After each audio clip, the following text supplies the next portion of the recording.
welcome to the 9th edition of IHA, sir. I hope your day is going well. What were your key takeaways from the panel you just had? It's been a fantastic day, and I'm always thankful to BHW Hotelier and Bhuvnesh especially. He's always keeps in touch. It's not that once a year, but it's all around here, something or the other keeps happening. So that's something very nice. Okay. So we were talking about operational excellence, and this is a topic which we do every day of our life, 24/7, 365 days a year. So how does your organization or your properties are inculcating operational excellence in your daily operations? So operational excellence is, we have a very clear motto: wow at every moment of truth, right? So, and every moment of truth, a customer journey can have thousands of moments of truth, right from getting down to the airport, meeting the airport rep, coming to the main porch, facing the security, coming inside the porch. How each and every encounter is a moment of truth. Yes. And our motto is create wow at every moment of truth. So that's the operational excellence game completely. Now that cannot just happen by preaching it. It needs to be practiced, it needs to be trained, and with this fast turnover, what's happening around, and the new talent coming in continuously, infusing them, so the training process has to be extremely robust. And then training process, it cannot be one-way process. It's a two-way process, where one is what we impart to our internal customers, but at the same time we need to take a lot of feedback in from the external customers. Okay.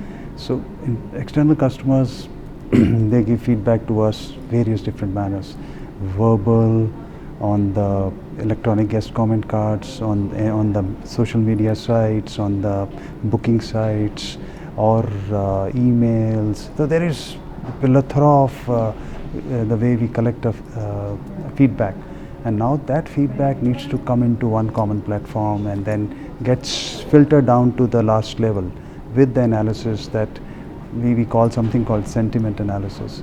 So we pick up those words, whether positive or negative, and then analyze where do we need to work on, and that's where the trainings gets imparted, and skill inventory gets done, and who needs what kind of training. So that is how the operational excellence model works now.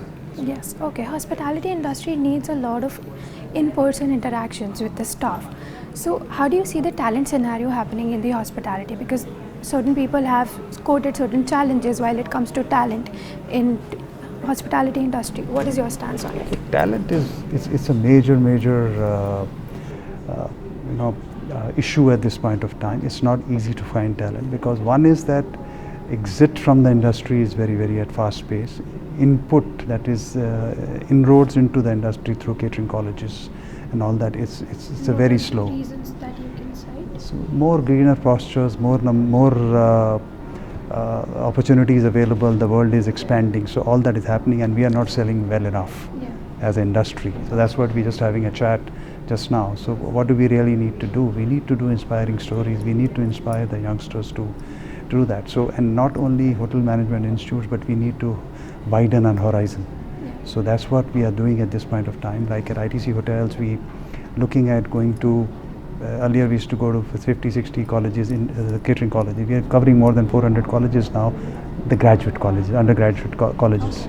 So that's where the larger population, young population is sitting out there. And it's not only with covering the metro cities, but we are getting into 2-tier and the 3-tier cities, where the hunger is more to grow, the hunger is more to learn. So that's what we're bringing India into, going into those places and bringing the talent from there. And we have had some success coming out of that. Okay, lovely. We have talked about talent. I would like to now ask you, how are you integrating tech into the daily operations of your properties? Tech is the order of the day, and it's changing at a very fast pace, and we are adapting to it. So it's whether it is message box, that's one kind of a platform where all the feedback, all the complaints, so everybody, it's like a internal kind of a platform where all guests are mapped, all people who are providing that service are mapped, and at the same time we can, if I see something which is not right, I can post it on it. It gets acted upon very quickly.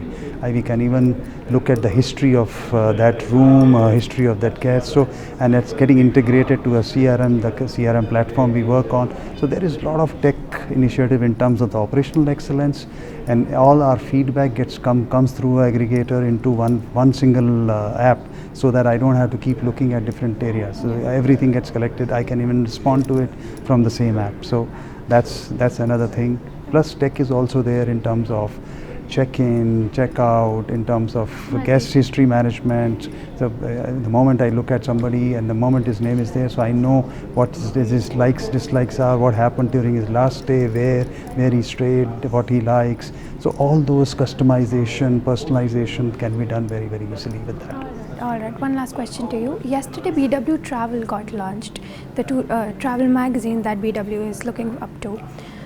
Why do you think it is the right time for the magazine to come out, and how do you see it booming in the next 10 years? Travel. I spoke that point in my during the panel. You know, India has so much of headroom to grow. Yeah. In terms of our foreign traveler, foreign tourists, we still not reach the number of 2019. So we still behind that. So there is a headroom to grow there. Plus, what is thriving our industry at this current point of time is the domestic travel, and there is huge amount of influx, and that's where BW Travel can really make a difference. It's not only for the travel and trade fraternity, but let it go out. The people, we need to develop more destinations, we need to develop more infrastructure towards that, because there's so much to do and so much of headroom to grow in India. And one more point which I made there was, India gets only 1% of the total global traveler footprint. Okay. That's very, very minuscule. Yes.